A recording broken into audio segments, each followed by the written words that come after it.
আসসালামু আলাইকুম। কেমন আছেন সবাই? আজকে আমি লইট্টা মাছের ফ্রাই করব। এর জন্য প্রথমে একটু মসলা বানিয়ে নেব। কাঁচামরিচ, রসুন, ধনিয়া পাতা আর সরিষা সবকিছু একসাথে ব্লেন্ড করে নেব।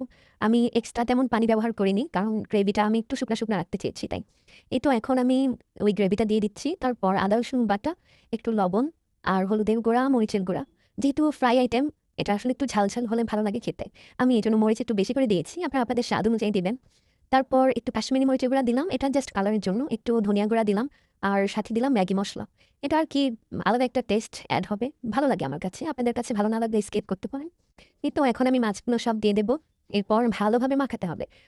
কারণ মসলাগুলা যাতে প্রত্যেকটা মাছের সাথে ভালোভাবে মিশে যায়। এরপর আমি আবার একটু মরিচের গুঁড়া দিলাম। আমার মনে হচ্ছিল একটু ঝালটা কম, কম হয়ে যাবে। এখন আমি দিব টেম্পুরা পাউডার। এটার কাজ হচ্ছে ফ্রাইটা খুব সুন্দরভাবে হবে এবং মচমচে হবে। খেতে বেশ ভালো লাগবে। ক্রিসপি হবে আরকি। এই তো এখন আমি তেল দিয়ে দিলাম। তেলটা একটু গরম হলে তারপর আমি মাছগুলো সব দিয়ে দিলাম। এখন আমি ভেজে নেব। একটু ভালোভাবে ভাজতে হবে যাতে মাছগুলো একদম ভালোভাবে হয়ে যায়। আমার মাছ প্রায় ভাজা শেষ। এই তো আমি এখন সার্ভ করে নেব। কেমন লাগলো আপনাদের জানাবেন।